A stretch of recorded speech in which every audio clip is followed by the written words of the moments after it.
मानो चिड़ा एक गरीब चिड़ा था जो मछलियां बेचकर अपना गुजर बसर किया करता था। मानो भाई, हवाएं सर्द होती जा रही हैं। ऐसे मौसम में काम करना बहुत मुश्किल हो गया है। हाँ राजू, मगर हमें काम तो करना पड़ेगा। मानो चिड़ा बहुत मेहनत से मछलियां पकड़ता है और शहर बेचने के लिए चला जाता है।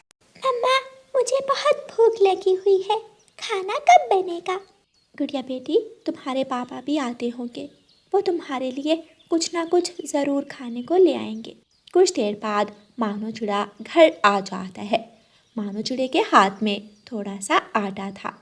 मानो जी, इतना कम आटा, इससे तो सिर्फ एक ही रोटी मुश्किल से बनेगी। रानो, आज सर्दी बहुत ज़्यादा थी और मुझे अपनी तबीयत भी कुछ ठीक नहीं लग रही। मानो जी, आप आराम कर लें, मैं रोटी बना कर लाती हूँ। मानो चिड़ा अपने घोंसले में लेट जाता है। गुड़िया बेटी, यहाँ कुछ लकड़ियाँ जला दो, मुझे बहुत ठंड लग रही है। जी पापा, मैं अभी जला देती हूँ। गुड़िया कुछ लकड़ियाँ इकट्ठी करके एक जगह रखती है और आग जला देती है। रानो चिड़िया भी रोटी बनाकर ले आती है। मानो जी, आए रोटी खा ले। गुड़िया भूखी है, गुड़िया को रोटी दो, मुझे भूख नहीं है। नहीं पापा, मुझे भूख नहीं है, आप बीमार हैं, आप रोटी खा ले। मेरे पास आओ, हम मिलकर खाते हैं। वो सब थोड़ी थोड़ी रोटी खा लेते हैं। रात हो जाती है। मानो चिड़े को बुखार हो जाता है। वो ठंड से कांप रहा था। गुड़िया और रानो चिड़िया परेशान हो जाती हैं। मम्मा, पापा को क्या हो गया है? मम्मा, मेरे पापा ठीक तो हो जाएंगे ना? गुड़िया बेटी, तुम परेशान मत हो, तुम्हारे पापा जल्द ठीक हो जाएंगे। इन्हें ठंड लग गई है, नदी पर ठंडी हवा होती है ना, इसलिए मैं अभी बुलबुल डॉक्टर के पास जाती हूँ और तुम्हारे पापा के लिए दवा लेकर आती हूँ। तुम अपने पापा का ख्याल रखना। रानो चिड़िया मानो चिड़े के लिए दवा लेने चली जाती है। रानो चिड़िया बुलबुल के दरवाजे पर दस्तक देती है। रानो चिड़िया मानो चिड़े की दवा लेती है और वापस घर आ जाती है। मानो चिड़ा दवा खाता है। सुबह हो जाती है। मानो चिड़े का बुखार अभी भी ना उतरा था, मगर घर में खाने के लिए कुछ भी नहीं था। रानो चिड़िया परेशान बैठी थी। मम्मा, पापा की दवा के लिए पैसे नहीं है और ना ही कुछ खाने के लिए बाकी बचा है। मम्मा, अब हम क्या करेंगे? गुड़िया बेटी, मैं भी बहुत परेशान हूँ। गुड़िया, तुम तोते भैया के घर जाओ और उनसे कुछ पैसे उधार ले आओ। वो तुम्हारे पापा के दोस्त हैं, वो हमारी मदद ज़रूर करेंगे। जी मम्मा, मैं जाती हूँ। गुड़िया तोते के घर जाती है और उसे जाकर सारी बात बताती है। प्लीज तोते अंकल, हमारी मदद करें। गुड़िया बेटी, इन दिनों में तो मेरा काम भी कुछ खास नहीं चल रहा। अगर मेरे पास पैसे होते तो मैं तुम्हारी मदद जरूर करता, मुझे माफ करना। गुड़िया वहाँ से चली जाती। गुड़िया कबूतर के घर जाती है, मगर कबूतर भी उसकी मदद करने से इनकार कर देता है। गुड़िया वापस घर की तरफ लौट जाती है। अब मैं क्या करूं? मम्मा की तबीयत भी कुछ ठीक नहीं लग रही मुझे, और ऊपर से ये परेशानी। मैं क्या करूं? अगर मैंने जाकर मम्मा को बताया तो वो और परेशान हो जाएंगी। पापा भी बीमार है, अब मुझे ही कुछ करना होगा। गुड़िया अपने घर जाती है। मम्मा, आज मैं मछलियाँ पकड़ने जाऊंगी। मैं घर के लिए सामान भी लाऊंगी और पापा की दवा भी। गुड़िया बेटी, ये तुम क्या कह रही हो? सर्द हवाओं को तुम्हारे नाजुक पंख बर्दाश्त नहीं कर पाएंगे। मेरी बच्ची, तुम हमारा वाहिद सहारा हो, हम तुम्हें खोना नहीं चाहते। तुम नहीं जाओगी। गुड़िया बेटी, ये कोई आसान काम नहीं है। बेटी मत जाओ। मगर गुड़िया किसी की नहीं मानती। वो अपने पापा का जाल उठाती है और मछलियाँ पकड़ने के लिए निकल जाती है। गुड़िया नदी पर जाती है। गुड़िया जैसे ही नदी पर जाती है, वहाँ एक घायल सांप पड़ा था जो दर्द से कराह रहा था और मदद की गुहार लगा रहा था। ये तो खतरनाक सांप है, मैं क्या करूं? मैं इसकी मदद करूं या ना करूं? मैं क्या करूं? गुड़िया कुछ देर सोचती है और आखिर सांप की मदद करने का फैसला करती है। गुड़िया उस सांप के पास जाती है और उस सांप की पूंछ में लगा कांटा हटा देती है। शुक्रिया, शुक्रिया प्यारी पक्षी, तुमने मेरी मदद की। बताओ, मैं तुम्हारी क्या मदद कर सकता हूँ? मैं बहुत गरीब हूँ। मेरी मम्मा और मेरे पापा बीमार हैं। मुझे उनकी दवा के लिए पैसे चाहिए। तुम यहाँ रुको, मैं अभी आता हूँ। वो सांप नदी के अंदर गायब हो जाता है। ये सांप तो नदी के अंदर चला गया। नदी की तह में ढेर सारा सोना था। वो सांप नदी की तह में जाता है और वहाँ से ढेर सारा सोना उठाकर नदी से बाहर आ जाता है। वो सोना गुड़िया को दे देता है। गुड़िया खुश हो जाती है। गुड़िया वो सोना लेकर अपने घर चली जाती है। गुड़िया अपने पापा के लिए दवा लाती है और घर में खाने का सामान। उनका छोटा सा घर अब एक खूबसूरत घर में बदल चुका था। गुड़िया बेटी, ये सब हुआ कैसे? मैं तो हर रोज वहाँ जाता हूँ, मगर मुझे तो कभी ऐसा सांप दिखाई नहीं दिया।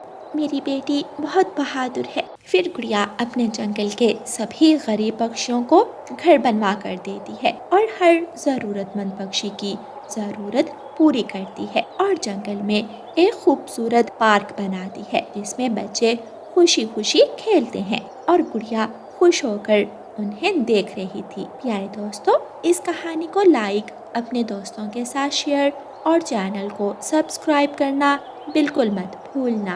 आपका धन्यवाद। रानो चिड़िया की ऐसी कहानियाँ सुनने के लिए YouTube सर्च बार में रानो चिड़िया की कहानी लिखें या फिर ये बटन दबाकर बोलकर कहें रानो चिड़िया की कहानी। नदी के किनारे एक चिड़िया अपने परिवार के साथ हंसी खुशी रहा करती थी। मानो जी, कितना खूबसूरत मंजर है ये। शाम के वक्त सूरज को डूबते हुए देखना। हमारे बच्चे खेलते हुए कितने मासूम और प्यारे लग रहे हैं। हाँ रानो, हमारा सपना सच हो गया। हम कितने भाग्यशाली हैं। हाँ मानो जी, ऐसा घर, ये सुकून किसी भी पक्षी की ख्वाहिश होता है। हमें ऊपर वाले ने हर सुख से नवाजा है। यूं ही हर शाम मानो चिड़िया और रानो चिड़िया बैठकर बातें करते और चाय पीते। गुड़िया और कूकू वहाँ आते हैं। पापा, आप कुकू को खेत में लेकर गए थे। कल मैं भी आपके साथ खेत जाऊंगी। अच्छा, कुकू ने तुम्हें भी बता दिया? ठीक है, कल मैं तुम दोनों को खेत ले जाऊंगा। हवा काफ़ी ठंडी हो गई है, चले अब सब घर चलते हैं। वो सब घर चले जाते हैं। अगले दिन कूकू और गुड़िया अपने पापा के साथ खेत जाने के लिए तैयार बैठे थे। चलिए ना पापा, हम तैयार हैं। पापा, आज हम भी काम में आपका हाथ बटाएंगे। अच्छा, क्या बात है, मेरा बेटा अब बड़ा हो गया है। मैं भी पापा, मैं भी बड़ी हो गई हूँ। देखें। गुड़िया ऊपर उठ उठकर कूकू से ऊंचा होने की कोशिश कर रही थी। मानो चिड़िया और रानो चिड़िया उन्हें देखकर हंसने लगते हैं। चले ना पापा, जल्दी चलें। मैंने अंगूरों की बेल देखनी है। मानो चिड़िया गुड़िया और कूकू को साथ लेकर अपने खेत में चला जाता है। वाह पापा, हमारा खेत कितना सुंदर है। बेटा, ये मैंने और आपकी मम्मा ने बहुत मेहनत से बनाया है। गुड़िया जल्दी से अंगूरों की बेल पर चढ़ जाती है और अंगूर तोड़ने लगती है। बहुत मीठे और मजेदार हैं ये अंगूर। मानो चिड़िया खेत में काम करने लगता है। गुड़िया बहन, वहाँ पेड़ के ऊपर झूला भी है। मैंने वहाँ झूले भी झूले थे। क्या सच? हाँ, चलो मैं तुम्हें दिखाता हूँ।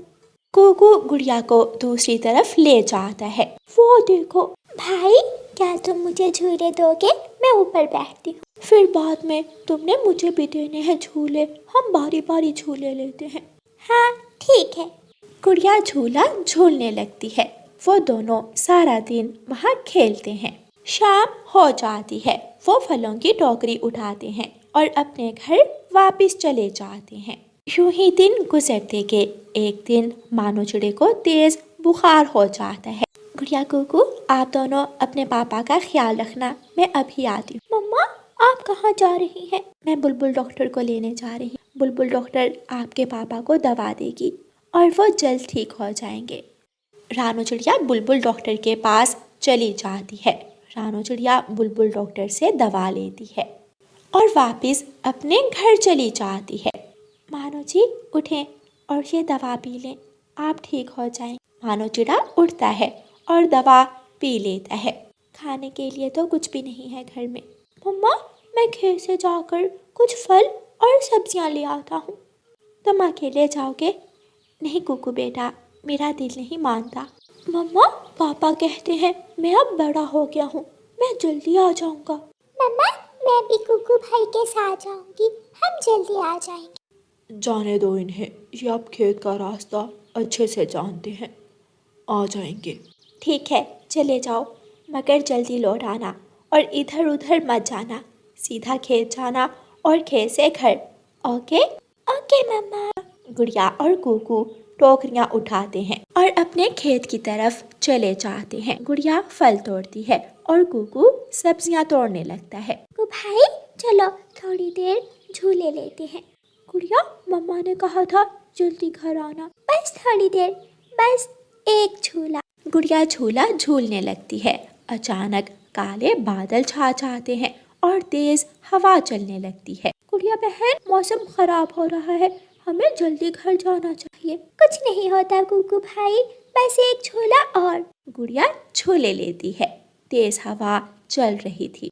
गुड़िया और कुकू घर की तरफ वापस मुड़ते हैं, मगर तेज हवा उन्हें उड़ाकर कहीं और ही ले जाती है और वो दोनों उड़ते उड़ते अनजान जंगल में जा पहुंचते हैं।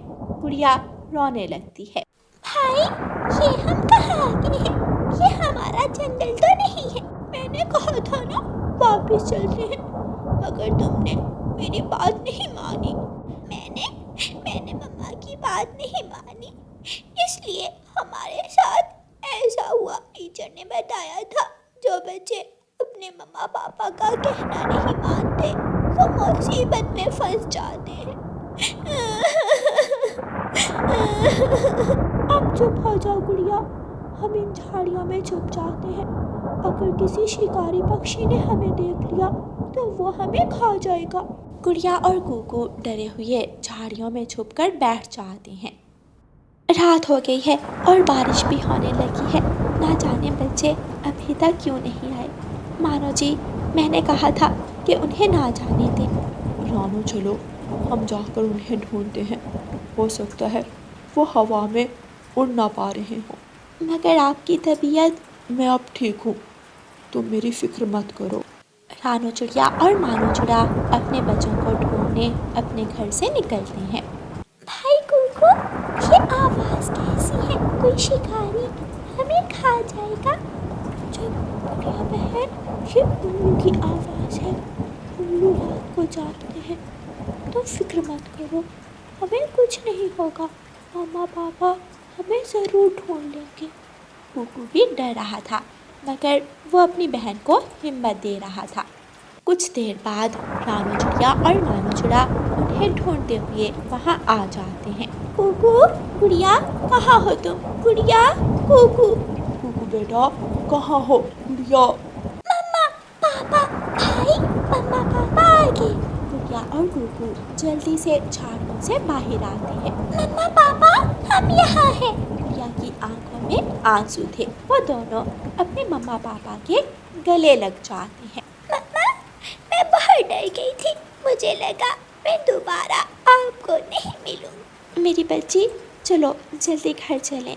रानो चिड़िया और मानो चिड़ा अपने बच्चों को लेकर सुरक्षित घर पहुंच जाते हैं। मम्मा, हमारी सब्जियां रास्ते में कहीं गिर गई, हवा हमें उड़ाकर दूर ले गई थी। मम्मा सॉरी, मैं आइंदा हमेशा आपकी बात मानूंगी।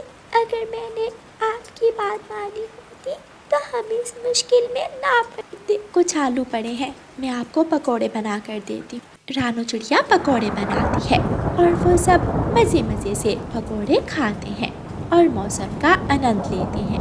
प्यारे दोस्तों, आप भी हमेशा अपने मम्मा पापा की बात मानना, वरना मेरी तरह मुश्किल में पड़ जाओगे। बाय बाय, अपना ख्याल रखें और खुश रहें। रुके जाते जाते हमारी कहानी को लाइक और चैनल को सब्सक्राइब करते जाना। आपका धन्यवाद।